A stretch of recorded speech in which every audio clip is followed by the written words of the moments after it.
Freedom House-ի վերլուծաբանների եզրակացությունն է, որ զինյալներին ահաբեկիչ որակած իշխանությունը այդպես էլ չընկալեց Սասնա ծռերին աջակցելու հասարակության դրդապատճառներն ու քաղաքական դաշտում ստեղծված իրականության վտանգը։ Ինչ եզրակացություններ է արել իշխանությունը կատարվածից։ Այս մասին զրուցելու ենք Ազատություն ռադիոկայանի տեսակետների խաչմերուկ հաղորդաշարի այսօրվա հյուրերի՝ ՀՀԿ գործադիր մարմնի անդամ, ՀՀԿ խմբակցության պատգամավոր Սամվել Նիկոյանի եւ Ժողովրդավարության, անվտանգության եւ զարգացման ազգային կենտրոն կազմակերպության նախագահ Անդրանիկ Քոչարյանի հետ։ Պարոն Նիկոյան, դուք պատկերացնում եք, որ իշխանության նկատմամբ դժգոհությունը հասել է այն աստիճանի, որ կարող են արդարացնել անգամ բռնությունը զենքով հարցեր լուծելը։ Այն, որ յուրաքանչյուր պետության մեջ եւ հասարակության մեջ կարող են լինել դժգոհություն իշխանությունների նկատմամբ, ակնհայտ է եւ ակնհայտ է, որ Հայաստանի Հանրապետությունում հաշվի առնելով տարբեր խնդիրներ, սոցիալական լինի, դա իրավական լինի, կա ակնհայտ դժգոհություն, որը պարբերաբար դա արտահայտվում է։ Բայց այս աստիճանի, որ կարող է լինել զինված խմբավորում, որը ուզենա զենքի միջոցով լուծել քաղաքական հարցեր, սա նոր է թերևս Հայաստանում, բայց նաև մենք պետք է տեսնենք, որ վերջի ժամանակահատվածում մասնավորապես ապրիլյան պատերազմից հետո հանրային գիտակցության մեջ կամ քաղաքական դաշտում կամ որոշակի խմբավորումներում կա որոշակի ծայրահեղ մտածելու այսպես գործելավոճ եւ ավելին կոչ ծայրահեղ գործողությունների իրականացման։ Դա ես դիտում եմ ապրիլյան պատերազմից հետո։ Շատ լավ։ Եկել է եզրակացություններ կատարելու ժամանակը, օգոստոսի 1-ին իր ելույթում հայտարարեց Սերժ Սարգսյանը, մեջ բերենք մի հատված իր ելույթից, երբ որ նա ասում է, որ սիրելը ամենևին հիմք չէ իշխանություններին, սիրելը հերոսացնելու համար զենքով հարցեր լուծողին, լսենք։ Ցանկացած ոք կարող է չսիրել իշխանություններին, կարող է չսիրել կառավարությանը, չսիրել նախագահին եւ կտրուկ դեմ լինել այն քաղաքականությանը, որն իրականացվում է, բայց չսիրելն ամենևին հիմք չէ հերոսացնելու համար զենքով հարցեր լուծողին։ Իշխանությունները կգան ու կգնան, ահաբեկչության խրախուսումը քաղցկեղի պես կմնա ու կտարածվի, կոչնչացնի մեր ժողովրդի կողմից ստեղծած ամեն ինչ։ Սրանից սարսափել է պետք, սա հիմնովին արմատախիլ անել է պետք։ Տիկնայք եւ պարոնայք, սիրելի երիտասարդներ, ահաբեկչությունը խրախուսելը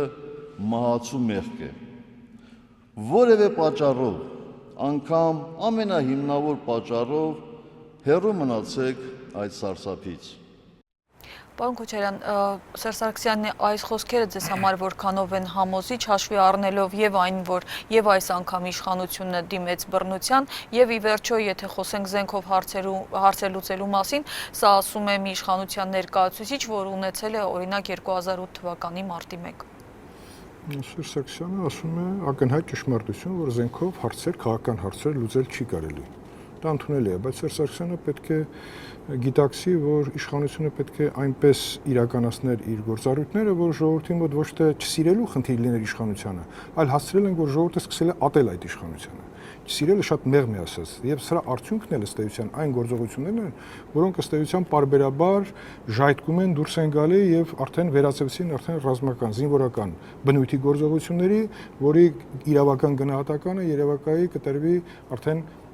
դատաիրավական համակարգի կողմից եւ այստեղ ահաբեկչություն բառն էլ որ օգտագործեց Սերժ Սարգսյանը, դա էլ ըստ էության իհարկե ահաբեկչությունը պետք է բացառապես մերժվի, բայց այս գործողությունների գնահատականները պետք է տրվեն արդեն քննության ձեռքբերված արդյունքների հիման վրա։ Քննության ձեռքբերված արդյունքների հիման վրա մի հարց կա, որի պատասխանը թերևս հասարակությունը ավելի արագ կուզենար ստանալ։ Ասենք, եթե բարեկապահակագետային ծառայության գնդի վրա հարձակվողները ոչ թե այս մարդիկ են, այլ ինչպես ասում են, իրական ահաբեկիչներ, որոնք կարող էին պայթեցնել ամբողջ գունդը եւ հարակիչ ողջ թաղամասը, այդ ժամանակ ինչ վիճակում էին հայտնվելու Երևանը եւ երևանցիները, այս հարցի պատասխանը հիմա ունի իշխանությունը։ Ակնհայտ է, որ հարցադրման իրավունքը հանրության մոտ արդարացված է, ցավոք սրտի դա նշանակում է ինչ որ մի բան դա այնպես չի, եւ անհրաժեշտություն կա շատ խնդիրների վերանայմանը, դա միանշանակ է։ Ես անդրադառնամ ձեր նախորդ մտքին, որ այն ինչ տեղ ունեցավ Հայաստանում այս վերջի օրերին, դա քաղաքական գործընթացների հետ որևիցե աղերս չուներ։ Դուք եթե դուք ուշադիր նայեք, քաղաքական դաշտը, քաղաքական կուսակցությունները հիմնականում դատապարտեցին այն ինչ տեղի ունենում։ Խնդիրը գնահատելով, ընկալելով հանդերձ հանրության մեջ կա խնդիրներ, քաղաքական դաշտը դատապարտեց։ Կան որոշ կուսակցություններ, որոնք գնացին այսպես զինված խմբին ընդառաջ եւ իրենց հայտարարեցին զինված խմբի մի մասն եք։ Դա արդեն իրենց խնդիրը, իրենք դուրս դրեցին իրենց քաղաքական գործընթացներից։ Դա արդեն իրենց խնդիրն է։ Տեսեք, Եվս մի հատված եմ ուզում, որ լսենք Սերժ Սարգսյանի ելույթից, որը դիտվում է ամենավիճահարույցներից մեկը, թեև ըստ էության արձանագրվեց աննախադեպ մի իրողություն, նախագահը ներողություն խնդրեց։ Լսենք։ Ես նաև ներողություն եմ խնդրում մեր լրագրողներից հուլիսի 29-ի լույս 30-ի գիշերվա դեպքերի համար։ Սա մեր ամենաէական բացթողնումն էր այս օրերի ընթացքում։ Բոլոր հետևություններն անշուշտ արվելու են։ Ձեր ներողամտությունը հայցելով միայն լրագրողներին, բայց ոչ իրավապահներին, խնդրում եմ մոռանալ այդ դեպքերի մասին, քանի որ իրոք վստահ եմ, որ այլևս նման բան չի կրկնվելու, եւ նաեւ ուզում եմ, որ այդ դեպքերն այսուհետ անգամ ենթագիտակցական որևէ ազդեցություն չունենան ձեր ազատ գործելավոճի վրա։ Դեռ մի կողմ թողնենք, այն խոստումը, որ այսպիսի բան այլևս չի կրկնվելու, հաշվի առնելով, որ եղել է բազմիցս անցած տարի Բաղրամյան պողոտայում լրագրողների նկատմամբ հարձակում եղավ եւ ոչ ոք չպատժվեց, բայց այստեղ մեկ ուրիշ հանգամանք կա, որի վրա իրավապաշտպաններն են ուշադրություն դարձնում, որ Սերժ Սարգսյանը բացարձակապես չանդրադարձավ քաղաքացիների նկատմամբ լայնածավալ բռնություններին, երբ որ ոչ մի նորմ չպահպանվեց, հարկ չհամարեց օրինակ ուշադրություն հրավիրել այն անչափահասի վրա, որը այս դեպքերի հետևանքով կորցրեց աչքը եւ ի վերջո հարկ չհամարեց ներողություն խնդրեց Սարիթաղի բնակիչներից։ Ինչպես եք սա գնահատում։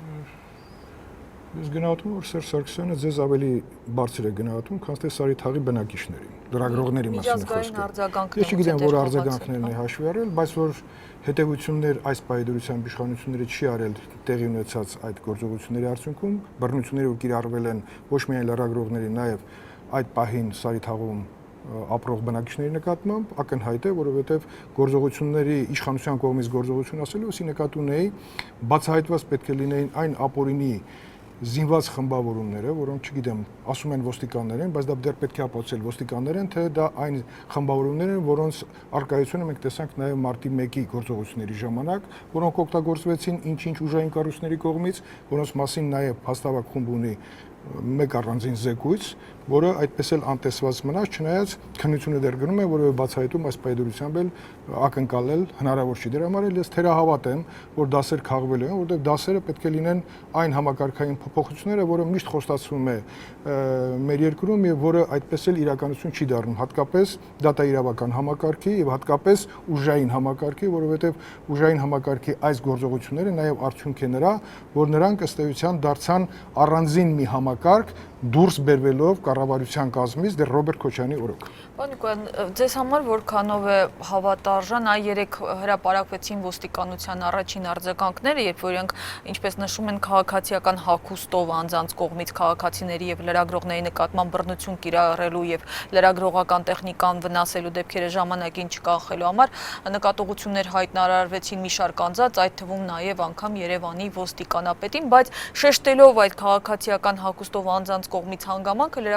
ոստիկանությունը կարծես փորձում էր ձերբազատվել, որ իրենց հետ կապ չուներ, մինչդեռ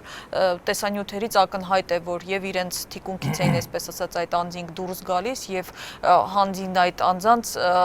ճանաչվել են հենց ոստիկանական համակարգում գործող շատ դեմքեր։ Նախ ասեմ, որ նախորդ ձեր տեսակետին, որ հանրապետության նախագահը ներողություն եմ խնդրում լրագրությունից, լրագրողներից, ես շատ նորմալ եմ համարում, որովհետև նրանք կատարում էին իրենց մասնագիտական պարտականությունը եւ նրանք չէին կարող չլինել այդ իրադարձությունների այդ էպիկենտրոնում։ Բայց ցուցարարները, որոնց մի մասը արդեն եւս իրանց ձեռքին եղել են գործիքներ, որոնք ճեղքել են ոստիկանական, ասենք, առաջի այդ պատնեշը, որ գնդի տարածքից արդեն հնչում են կրակոցներ ի պաշտպանություն նրանց եւ իրավիճակը դառնում է բավականին լարված եւ ոստիկանական գործողություններ են կատարում, իհարկե այնտեղ հնարավոր են նաեւ մարդու իրավունքների խախտման դեպքեր, լրագրողի իրավունքների խախտման դեպքեր, ոստիկանության անհամաչափ կամ ոչ իրավաչափ գործողություններ դուք ինչ որ դեպքեր նշեցիք։ Այդ իսկ պատճառով ոստիկանապետը հրահանգել է իրականացնել ծառայական քննություններ, հա, եւ յուրաքանչյուրին գործողություններ գնահատականը տալ, որի արդյունքում կարող են լինել նկատողություններ, հեռացումներ, պատասխանատվության այլ էլեմենտներ եւ այլ եւ այլ։ Յուրաքանչյուր այսպես զանգվածային միջոցառումների ժամանակ եւ ոստիկանական գործողություններ լարված, որտեղ կիրառվում է նաեւ հրազեն, այնտեղ կրակում են, այո, հնարավոր է նաեւ նման միջադեպեր, ցավոք սրտի, բայց կարևորն է, որպեսզի արդարացիորեն յուրաքանչյուրի գործողությունը գնահատական տրվի, ճիշտ գնահատական տրվի։ Ես ասեմ, որ այն ինչ որ մենք տեսնում ենք կադրերում, այդ խումբը ոչ ոստիկանական համազգեստով, իսկ ոստիկանական համազգեստ չկրել իրավունք ունեն նաև օպերատիվ աշխատողները, բայց նրանք որևէ գործողության մեջ իրավունք չունեն մտնեն ցուցարարների հետ, որովհետև նրանց գործը ընդհակառակը պրովոկատորներին այդ ցուցարարների մեջ հայտնաբերել, եթե դրանք կան,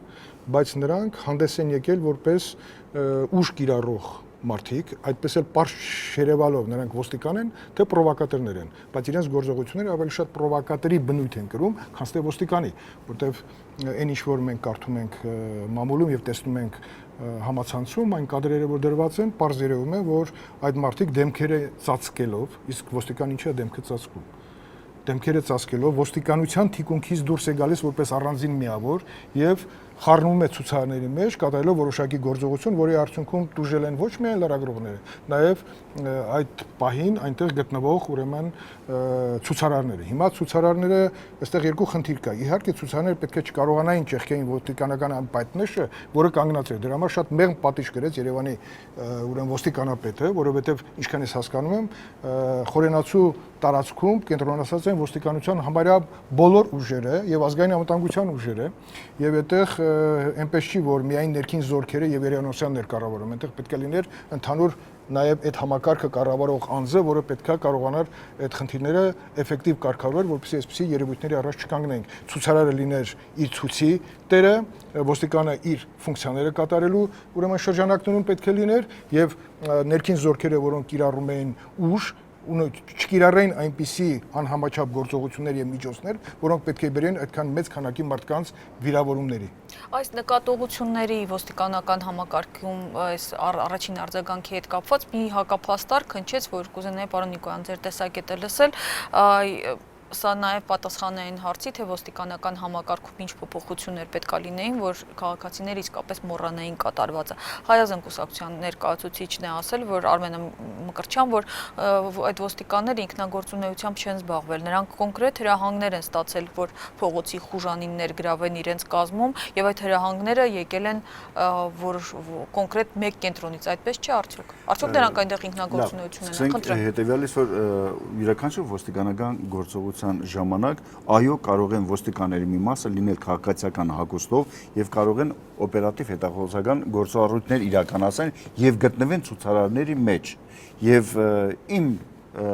իմանալով բավականին այսպես նախորդ նախապատրաստված միջոցներ են վերցվել, որը կարող է եթե հանգարց դրանք օգտագործվեն, կարող են միջոցների մասին է խոսքը։ Ես հատուկ միջոցներ ցուցարարների կողմից նախորդ նախապատրաստված միջոցների մասին է։ Այն նրանք կարողացել են դրանք հայտնաբերել եւ չեզոքացնել։ դրանք գործողություն են, որ անհրաժեշտ է իրականացնել։ Այսինքն շատ նորմալ է, որ ոստիկանը Եթե դա այդպես լիներ, եւ ոստիկանը կարող է նաեւ քաղաքացիական հագուստով լինել։ Իհարկե, արդեն զուտ ցուցարարների հետ ոստիկանական գործողություն իրականացնելու ժամանակ իհարկե ցանկալի է, որ ոստիկանը լինի ոստիկանական համազգեստով եւ ցուցարարը պարտավոր է նրա հրահանգին ենթարկվել, բայց կարծես թե իրավիճակը այդպեսին չի եղել, որ ոստիկանի հրահանգին ցուցարար ենթարկվել։ Ավելին, նրանք կարողացել են ճեղքել առաջի ոստիկանական այդ պատնեշը եւ մոտենալ գնդի տարածքին, որը շատ վտանգավոր իրադարձություն է ստեղծում, որովհետեւ այնտեղ մեծ թվով զենք զինամթեր կա կուտակված եւ այնտեղից կրակոցներով օժանդակում են։ Նման իրավիճակում իդեալական փորձել պահանջել ոստիկանությունից, իհարկե մենք ցանկանում ենք եւ պահանջում ենք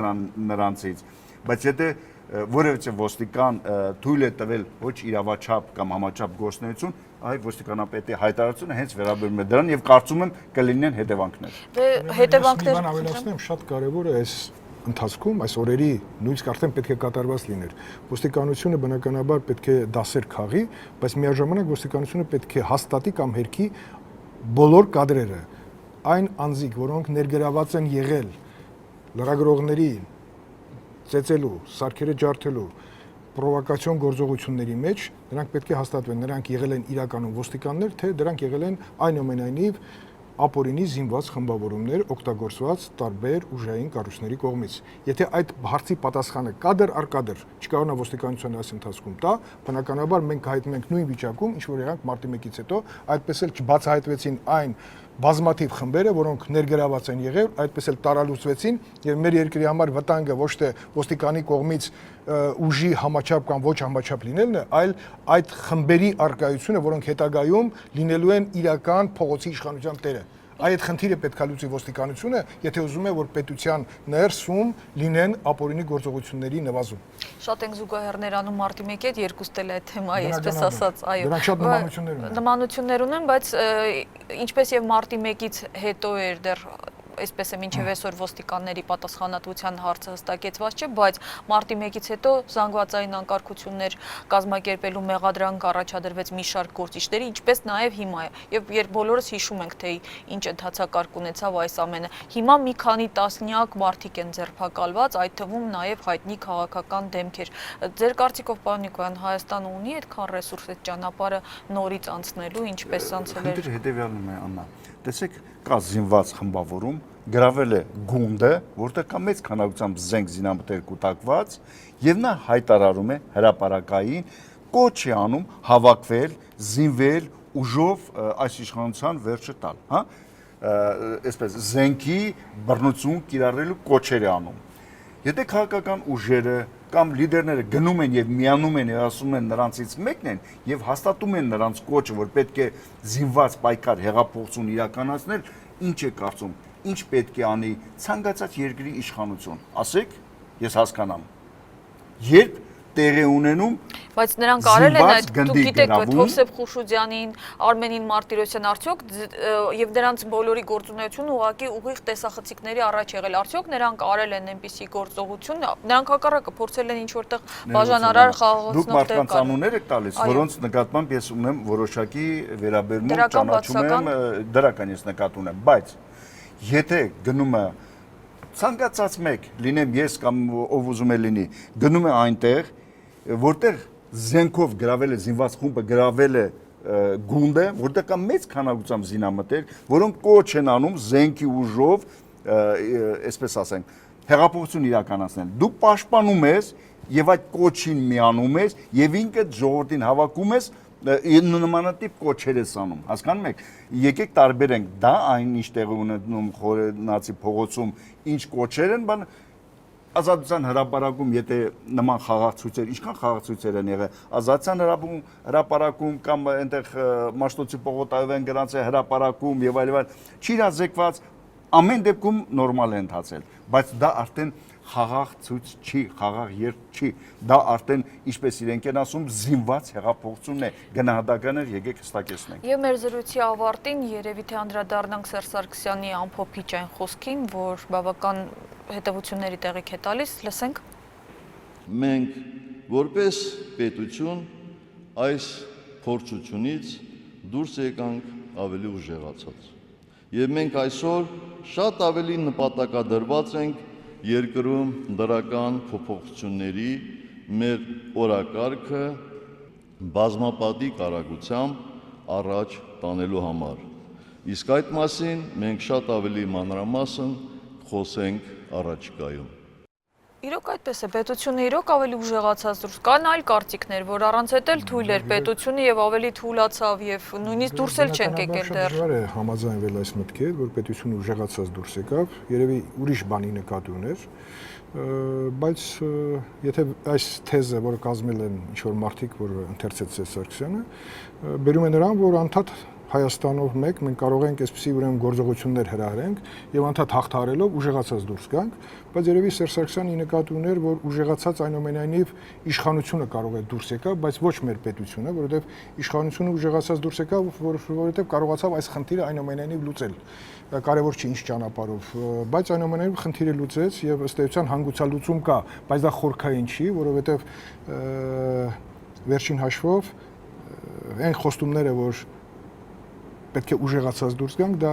պետք է բերվեր նրան, որ փոփոխությունները, որոնք արդեն անհրաժեշտ են, դրանք ոչ միայն ուշացած են, այլ պարզապես գոյություն չունեն, որտեղ անդադ խոստումների հետևում ռեալ փոփոխությունների գործընթաց գոյություն չունի։ Արդյոք իշխանությունը երբ որ այսքան թույլ կետեր բաժան ասեց հետեւալ